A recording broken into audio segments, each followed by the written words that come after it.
We younger Negro artists now intend to express our individual dark-skinned selves without fear or shame.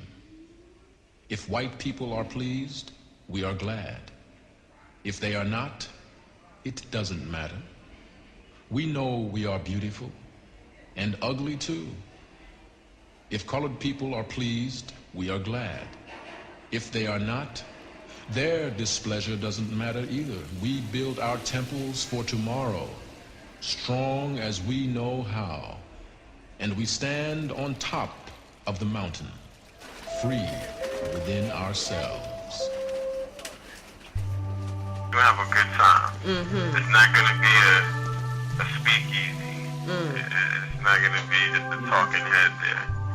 I guarantee you the sweat, heavy breathing, drinking lots of water, and just having fun. And if the lights go out and there's only 2 people there, it'll be an incredible experience. I tell people that the most important part of any speaker's presentation or any poet's performance is when they're off stage and not behind the microphone. You hear these people say these powerful things and these incredible things, and they say it in such amazement, in such creative ways. Now, let's see.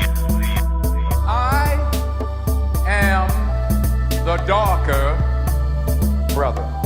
They send me to eat in the kitchen when company comes, but I laugh. And I eat well, and I grow strong. Tomorrow I will sit at the table when company comes. Nobody'll dare say to me, eat in the kitchen then. Besides, they'll see how beautiful I am and be ashamed. I, too, am American. Play after play after play by Negro playwrights, or white playwrights for that matter, on Negro themes. Those are on Broadway, and once in a blue moon, one of them gets taken. Once in 10 blue moons, one of them is a hit, like Raisin in the Sun, you see? And the Broadway producers will tell you quite frankly, we don't think that's commercial. Look, last year the Long Green flop, the Cool World flop. No more Negro plays, they're not commercial, we can't sell them, people won't get the box office. So, if you want to make money out of writing, being a Negro writer, I mean quickly and easily, I would say become a Willard Mobby, become a Frank Kirby. Back to you. Well. Bartender, let's have a drink here for my favorite Negro. I am a colored Indian. I'm sorry.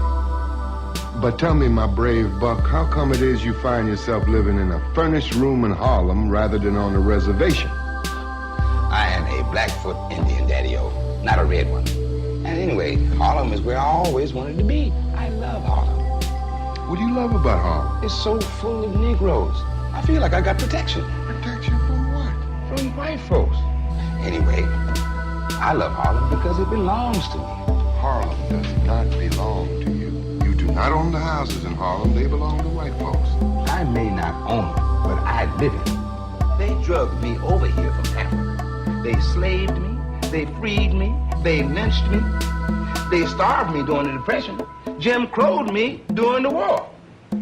Then they come saying they are afraid of me. There you go. That race against race jargon.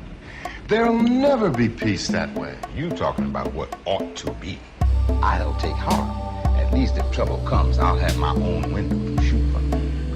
What Harlem should hold out to the world from its windows is a friendly hand and not a belligerent attitude. It will not be my attitude that I will be holding out my window. The Simple Stories were tremendously successful. The Chicago Defender owed a lot to Hughes for these weekly columns. Hughes received a tremendous volume of mail from people who believed they knew Simple, as indeed they did. You see, Langston's work was not simple. What he did was focus on the masses, you know, the working class black, and draw a very profound kind of analysis out of that. You know that Hughes is aware of black history, a lot of which has to do with exploitation, slavery, and so on. But that anger is subsumed, it's concealed, and Hughes is able to move from it, to transcend it, and to deliver his art towards a service, towards a production of images of affirmation rather than images of anger. One reason I have those two characters, I'm trying to give a balance in thought and a balance in the way that people do things. Because there are many kind of people, of course, who wouldn't think of going into the street rioting, or wouldn't think of taking a gun and firing back at the Citizens Council as this minister did in the South. They would instead join the NAACP and try to go to the polls to vote and try to become members of the Republican Party or Democratic Party. On the other hand, there are many people who see only direct action, you see, who can only react to a situation by doing something about it then and there. Certainly I've told numerous auditoriums full of high school students that I would die for them to make it a better place. Because they don't hear that enough. And they need to know that if you have something worth living for and dying for, it's not a problem to name it and to voice it. Because that kind of conviction isn't something that's the norm any longer. Most people are just trying to, the saying is more so, I'm just trying to live, I'm trying to eat versus I'm willing to die. You know, it seems like that this old cat has always played the race game straight. Yeah. Always played the race game straight. Never written none of them A's and Andy stories. Wrote none of them songs like That's Why Darkies Are Born. Or painted none of those kinky-headed pictures, as long as he's been an artist, for which I give him credit for. But it also seems like, Cat Daddy, that the man never made no money. Because the white folk wouldn't buy none of his stuff, and the Negroes in Harlem didn't pay him no attention because he wasn't already famous. In fact, they say that he will be greater dead than he is alive.